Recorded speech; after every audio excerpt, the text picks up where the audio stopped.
Praise the lord. ప్రభు అయిన యేసుక్రీస్తు వారి నామం పేరిట మీ ಎಲ್ಲరికీ కూడా నా హృదయపూర్వక శుభాది వందనాలు తెలియజేస్తూ ఉన్నాం. ఈరోజు ప్రతి మనుషుడు ఏం ఆలోచిస్తున్నాడంటే, నాకెవరున్నారు, నేను ఎలా నా జీవితంలో ముందడుగు వేయాలి అని రకరకాల తలంపులతో మనిషి నలిగిపోతూ ఉన్నాడు. అయితే నీ కొరకే ఒక అద్భుతమైనటువంటి కుటుంబం చేస్తున్నటువంటి పని ఏంటంటే, ఆ పిల్లోడు చేతికి ఒక గోనె సంచి తగిలించుకొని రోడ్డు పైన కాలువల దగ్గర ఉన్నటువంటి ప్లాస్టిక్ బాటిల్స్, ప్లాస్టిక్ కవర్స్ వీటిని ఏరుకుంటూ పనిచేసుకునేటువంటి కుటుంబం. ఒక సమయంలో చేస్తున్నటువంటి వృత్తి క్రమంలో ఒకసారి భయంకరమైనటువంటి వర్షం పడతా ఉంది. ఈ వర్షంలో అమ్మా నాన్న ఆ చిన్న బాబు ఒక కవరల తల మీద పెట్టుకొని ఒక బ్రిడ్జ్ దగ్గర నుంచి చూస్తా ఉన్నారు. చూస్తున్నటువంటి సమయంలో చిన్నవాడికి ఒక స్వరం వినపడుతుంది, come this side, come this side, ఇటువైపు రా అని ఎవరు పిలిచినట్టుగా అనిపిస్తుంది.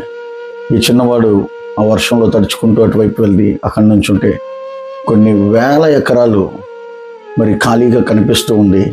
ఆ ఖాళీగా కనిపిస్తున్నటువంటి స్థలాన్ని నేను నీకు ఇవ్వబోతున్నాను అని ఒక స్వరం వినపడింది.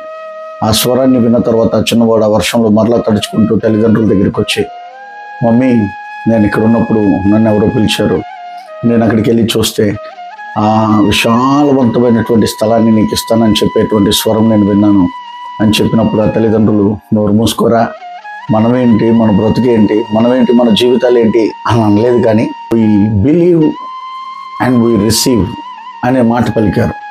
మేము నమ్ముతున్నాం, మేము స్వాధీనపరుచుకుంటామని. అంత దీనస్థితిలో ఉండి కూడా ఆ మాటను నమ్మారు.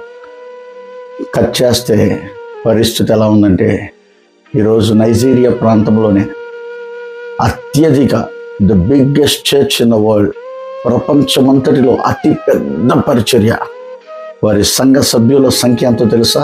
1 మిలియన్.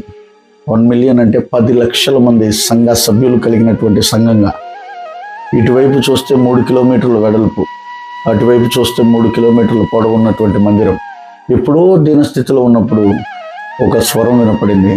ఆ స్వరాన్ని నమ్మారు. ఈరోజు ఆ సేవకుని పేరు ఎడోబాయ్.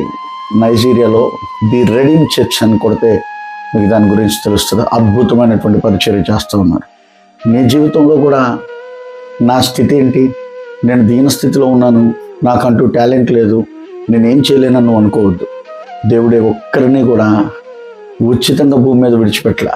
ప్రతి మనిషి పట్ల దేవుడు ఒక ప్రణాళికతోనే విడిచిపెట్టాడు. సో దేవునికి నీ హృదయాన్ని ఇచ్చి దేవుని మాటకి నువ్వు లోబడితే, తద్వారా నీ జీవితంలో కూడా ఇలాంటి గొప్ప కార్యాలు చూస్తావు. అలా నీ జీవితంలో